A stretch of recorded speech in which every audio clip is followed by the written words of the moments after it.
So with no further ado, we are going to hear about Clean and Affordable Vehicles, Heat Pump Action Collaborative, Vermont-wide Energy Coaching Network, and Municipal Energy Code Administration for Vermonters. And we are going to start with Clean and Affordable Vehicles, presented by Darren Springer and Joey Miller.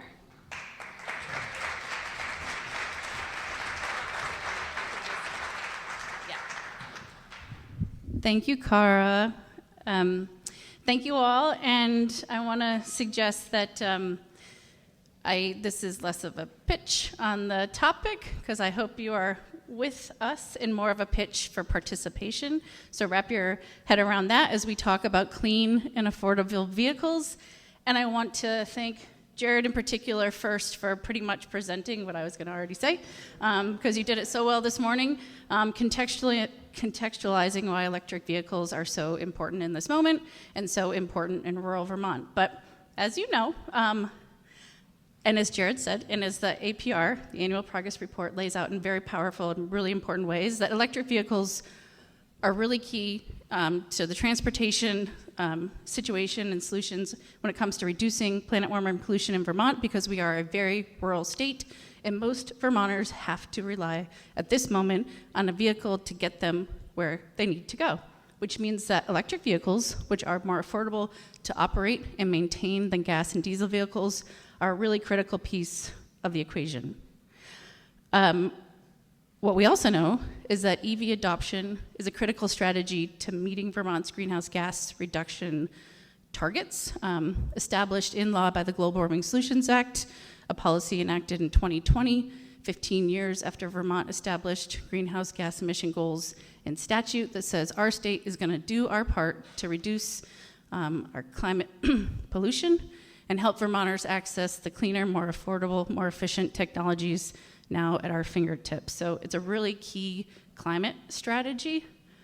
What we also know, and we are reckoning with in this moment, is the impact of the fact that, you know, the federal changes through the one big ugly bill took a sledgehammer to many clean energy and climate incentives and initiatives, including the vehicle electrification space, which is a significant challenge because we know that the upfront cost of adopting electric vehicles in particular is out of reach for many, in particular out of reach for lower income Vermonters. And as you heard this morning, and as many of you know well, and as many of you helped make possible, programs at the state level, including successful programs like Mileage Smart, which were successful state funding programs to help lower income Vermonters access clean electric vehicles. Those funds have also been depleted. So we have no state or federal incentives, with the exception of the utility incentive programs to support the adoption of vehicle electrification. So we have a lot of work to do.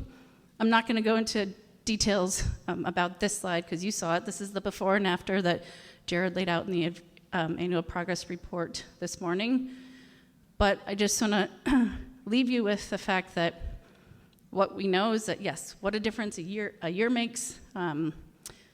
So what I want to share with you, and I'm going to turn it over to Darren to case make about, is a pitch for participation in helping us identify the strategies that will fill the gap in this moment when it comes to incentives to help more Vermonters adopt clean, more beneficial and healthy electric vehicles in this moment. So we need a sustainable funding source, and we need your help to help us figure out what that is. I'm going to turn it over to Darren about what that looks like.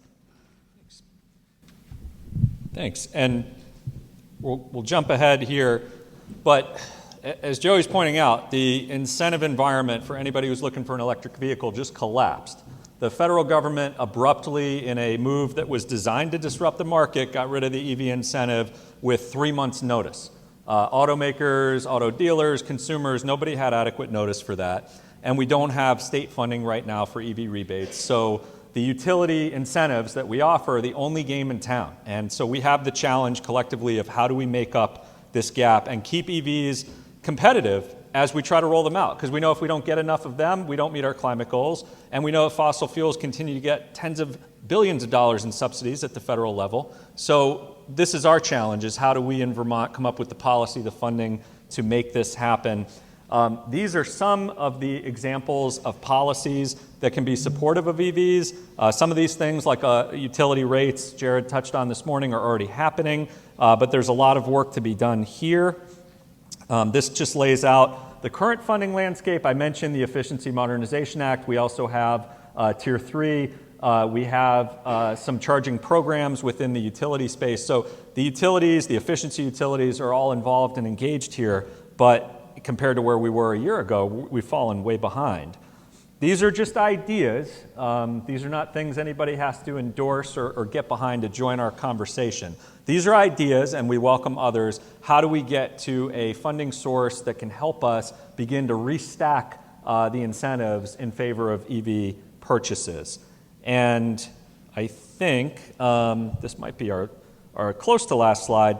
What we're hoping to do is kind of laid out right here. We'd like to get some funding mechanism and foundational policy discussion going that we can share with policymakers, engage a wide variety of stakeholders, and these are our next steps.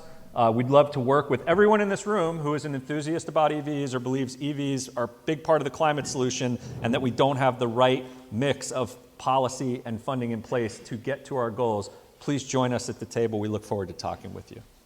I'm right on time, yeah? Good.